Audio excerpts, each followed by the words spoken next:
Hi, welcome to కొలుగురు 24/7 news TV. నిన్న జగిత్యాలలో కాంగ్రెస్ పార్టీ ధర్నా చేస్తూ ఉంది, నిరసన కార్యక్రమం చేస్తుంది. అదేంటంటే కేంద్రంలో ఉన్నటువంటి భారతీయ జనతా పార్టీ ఇంధన ధరలు, డీజిల్, గ్యాస్ ధరలు పెంచింది. దానికి వ్యతిరేకంగా నిరసన కార్యక్రమం చేస్తుంటే అటుగా వెళ్తున్నటువంటి ఆర్టీసీ డ్రైవర్ ఒకడు కామెంట్ చేశారు. అతను జగిత్యాలకు చెందినటువంటి అశోక్ అనేటువంటి ఆర్టీసీ డ్రైవరు కామెంట్ చేయడంతో ప్రభుత్వం మీద వ్యతిరేకంగా ఆర్టీసీ డ్రైవరు ప్రభుత్వ ఉద్యోగి అలా వ్యాఖ్యలు చేస్తారని చెప్పేసి వెంటనే చర్యలు తీసుకొని అతన్ని విధుల నుంచి సస్పెండ్ చేసిన వార్తలు మనం చూసాం.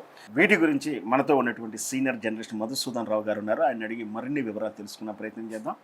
సార్ నమస్తే అండి. నమస్తే సార్, ఇప్పుడు ఒక ప్రభుత్వ ఉద్యోగి ప్రభుత్వాన్ని విమర్శించారని చెప్పి సస్పెండ్ చేశారు. అసలు సస్పెండ్ చేయొచ్చు? అసలు విమర్శిస్తే, ప్రశ్నిస్తే అలాగే చేస్తారా? ఏంటి అసలు మీరేమనుకుంటున్నారు? అదే ఈ సినారియో చూస్తుంటే ఇదొకటే కాదు, మీరు చాలా అంశాలు చూడండి. ఈ మధ్య కాలంలో జరుగుతున్నది రెండు తెలుగు రాష్ట్రాల్లో చూసుకుంటే ఒక రాజకీయ అసహనం కనిపిస్తుంది మనకు. ఖచ్చితంగా. అంటే దేన్నైనా సరే సహించలేని తత్వం. ప్రతి ఒక్కటి కూడా నేనేమనుకుంటానో అదే నడవాలి. నాకు ఎదురుగా ఎవడొచ్చినా వాని కథం ముగిసిపోయినట్టే. నన్ను పొగడాలే తప్పించి అంతే అంతే, ఏమనొద్దు. నా ప్రభుత్వాన్ని నాగేశ్వరరావు గారి విషయం అంతే. అక్కడ పవన్ కళ్యాణ్ ఎలాగైతే అక్కడ చూడండి, విశేషం ఏంటంటే అక్కడ పవన్ కళ్యాణ్ కావచ్చు, ఇక్కడ రేవంత్ రెడ్డి కావచ్చు, ప్రత్యక్షంగా వాళ్ళని ఇది చెయ్యి అది చెయ్యి అని అనలే. వాళ్ళు మాట్లాడే ఒక చిన్న మాట పరోక్షంగా మరొక దారికి తీస్తుంది అనమాట. అది జరుగుతుంది. ఇక్కడ ఏంటంటే అశోక్ డ్రైవర్, ఆయన కాంట్రాక్ట్ ఉద్యోగి అని మనకు తెలుస్తుంది. ఈ అశోక్ డ్రైవర్ చేసిన పని ఏంటి, ఆయన ఏం తప్పు చేశాడంటే, ఒకటి ఆయన విధుల్లో ఉన్నాడు. నంబర్ 1 పాయింట్, విధుల్లో ఉండి వెహికల్ అలా ముందు వస్తుంది, అక్కడ ధర్నా జరుగుతుంది. దేనికోసం ధర్నా చేస్తున్నారు అంటే ఇక్కడ కాంగ్రెస్ వాళ్ళు ఇరకాటం చూడండి. వాళ్ళు ఏదో ఒక సమస్య పైన కేంద్ర ప్రభుత్వాన్ని ఇరకాటంలో పెట్టాలని కదా వాళ్ళు ధర్నా చేసింది. వాళ్ళే ముత్తి పుణ్యాన్ని కాదు కదా. అంటే ఇప్పుడు అదేమంటారు చూడు, తాటిని తన్నేవాడు ఉంటే తలదన్నేవాడు ఉంటాడు అని. ఇప్పుడు ఏమైపోయిందంటే డ్రైవర్ రూపంలోన మరొకడు వచ్చేసాడు అనమాట, విమర్శించేవాడు. అంటే నువ్వైతే ఎవరైనా విమర్శించవచ్చు, ఏ ప్రభుత్వానైనా విమర్శించవచ్చు. మళ్ళీ కేంద్రాన్ని ఇష్టం వచ్చినట్లు ఇష్టారాజ్యంగా మీకు ఎలా పడితే అలా ధర్నాలు చెప్తున్నారు. నిజంగా చెప్పాలంటే పెట్రోల్ డీజిల్ ధరలపైన ఏ రాష్ట్ర ప్రభుత్వానికి కూడా ధర్నా చేసి నిరసన చేసే అధికారం లేనే లేదు. ఎందుకంటే అందులో వాటా తీసుకుంటుంది. మీకు ఒకవేళ నిజంగా అంత నిబద్ధత ఉంటే, చిత్తశుద్ధి ఉంటే, పెట్రోల్ డీజిల్ ఫ్యూయల్ వీటిలోన మీ వాటా తగ్గించేసుకోండి, స్వచ్ఛందంగా చెప్పండి. ఇప్పుడు కేంద్రం ఏం చేసింది, తన ఎక్సైజ్ వాటాను తీసేసింది. దేంట్లోన ఆయిల్ కంపెనీలకు ఏమని చెప్పింది, వాళ్ళు నష్టాల్లో ఉన్నారు కాబట్టి మేము తీసేసుకుంటున్నాము అని. ఓకే, వాళ్ళు ఒక స్టెప్ వేశారు. ఇప్పుడు నెక్స్ట్ స్టెప్ ఏంటి, స్టేట్కి ఇచ్చే దాంట్లోనూ వాళ్ళు తీయాలి, వీళ్ళు తీయాలి. ఇక్కడ అశోక్ మీరు తీసుకున్న చర్యలు మీరు సమర్థిస్తున్నారా? అలా కాదు, మీరు పరిస్థితిని అర్థం చేసుకోండి. నేనేం చెప్తున్నానంటే, అసలు మీరు ధర్నా చేయడానికి అవకాశమే లేని, హక్కే లేని అంశం పైన మీరు ధర్నా చేయొచ్చు. అది నేరం కాదు, దోషం కాదు, మరేది కాదు. ఎదుటివాడు ఒక మాట మిమ్మల్ని అంటే మాత్రం అన్ని నేరాలు వచ్చేసాయి, అన్ని ద్రోహాలు వచ్చేసాయి. అంటే ఏంటి, మనం చేస్తే ఆచారం, ఎదుటివాడు చేస్తే ఇంకా మీరే పూరించుకోండి. అలా ఉంది ఈ వ్యవహారం. సరే, ఇప్పుడు అశోక్ ఏమన్నాడు, పోనీ అదనే చూసుకుందాం. ఆయన ఏమన్నారంటే, అయ్యా మీరు పెట్రోలు డీజిల్ రేట్లపైన మీరు ధర్నా చేస్తున్నారు నిజమే, కానీ అంతకు మించి తెలంగాణలోన ఒక సామాజిక సమస్య, రైతు సమస్య వెంటాడుతుంది. ప్రధాన సమస్య, పండించిన వడ్లను ఎవడు కొనట్లేదు. మద్దతు ధర, అక్కడ మీరు గమనించండి, మద్దతు ధర ప్రకటించట్లేదు. గిట్టుబాటు ధర దేవుడెరుగు. Just support price, not profitable price. రైతులు అడుగుతున్నది, నాకు సపోర్ట్ ప్రైస్ ఇయ్యరా నాయన, ఇచ్చి నువ్వు తీసుకోరా అంటే. ఇప్పుడు వాళ్ళు ఆయన అనుకుంటే కూడా ముందు ఆయన అడిగినటువంటి వాక్యం ఏంటంటే, మీరు అది కాదు, ముందు మక్కలు కొనట్లేదు. అదే కదా చెప్పేది.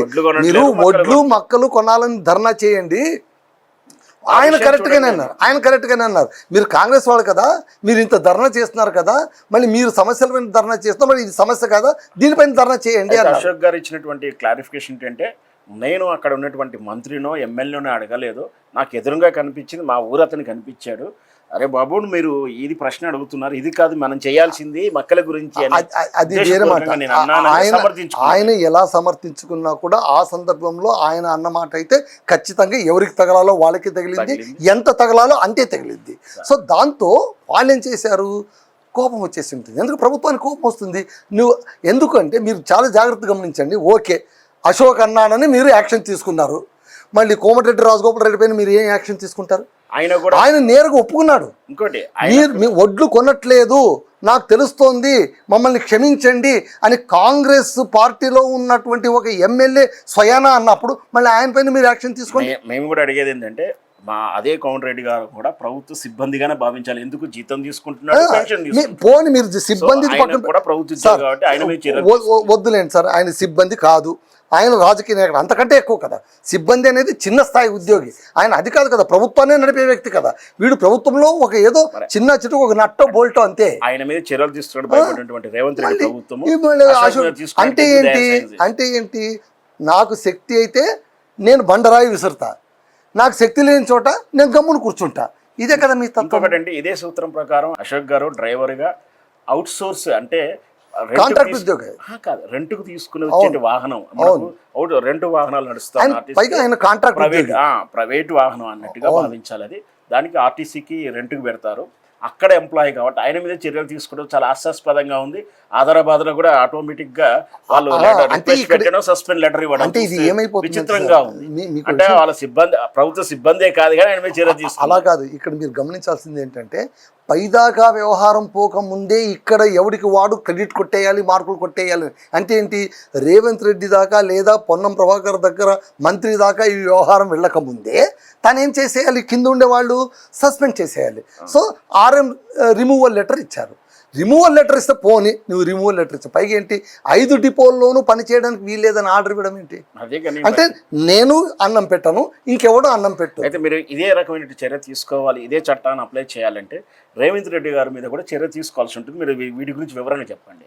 ఒక ప్రభుత్వ రిప్రజెంట్గా ఉండి, రాష్ట్రానికే ముఖ్యమంత్రి హోదాలో ఉండి, రాష్ట్ర విద్యా వ్యవస్థను ప్రక్షాళన చేయాలి, పటిష్టం చేయాల్సినటువంటి విద్యాశాఖ మంత్రి కూడా ఆయనే ఉండి, రాష్ట్ర ముఖ్యమంత్రిగా ఆయనే ఉండి, ఒక ప్రైవేట్ స్కూల్ ఏవికేఎన్ స్కూల్ ప్రైవేట్ స్కూల్ని ఓపెన్ చేస్తాడు, మెరికోవర్ అనేటువంటి హాస్పిటల్ని ఓపెనింగ్ చేస్తాడు, అది బాగా వర్ధిల్లాలని కోరుకుంటాడు.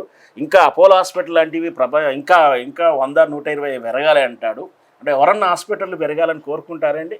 అది నా చేతులు అంట్లు అనేటువంటి రేవంత్ రెడ్డి గారు బాధ్యత రహితంగా వహిస్తే ఇదే అశోక్ డ్రైవర్ గారి మీద తీసుకున్న చట్టం సెక్షన్లే రేవంత్ రెడ్డి మీద ఎందుకు మీరు చెప్పి మీ ఆవేదన నాకు అర్థమైంది. అయితే పెళ్లికి పిడుకు ఒకే మంత్రం పెట్టలేము, అది వేరే మాట. అలా కాదు, ఇక్కడ నేను చెప్పేది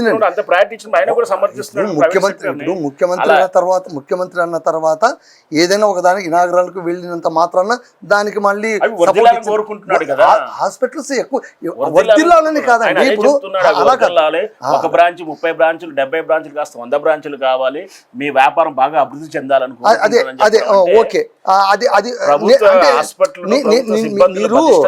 నేను చెప్పేది ఏంటంటే మీరు కొండకు తాడేసి లాగుతున్నారు. నేను అనేది ఏంటంటే ఈ చీమ పరిస్థితి ఏంటి అని అడుగుతున్నా. దీనిపైన ఎందుకు మీరు చర్య తీసుకుంటున్నారు?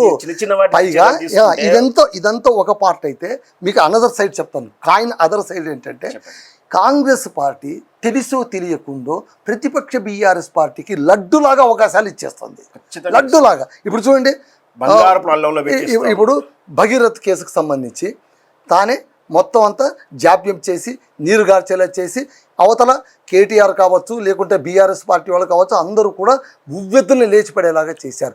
ఇప్పుడు కూడా ఈ కేసులో కూడా మీరు చూడండి, జీవన్ రెడ్డి గారు మాట్లాడినారు. ఏమని మాట్లాడినారు? డ్రైవర్ అశోక్ వాడు చిన్నపాటి ఉద్యోగి, వాడిపైన మీరు పెత్తను చూపించేది, అతన్ని మేము చూసుకుంటాం, అతన్ని మేము కాపాడుకుంటాం, 2 ఏళ్ల పాటు ఆయన కుటుంబానికి మేము భద్రత కల్పిస్తాము, ఆ తర్వాత మా ప్రభుత్వం వచ్చాక అతన్ని పర్మనెంట్ ఉద్యోగిగా మారుస్తామని చెప్పారు.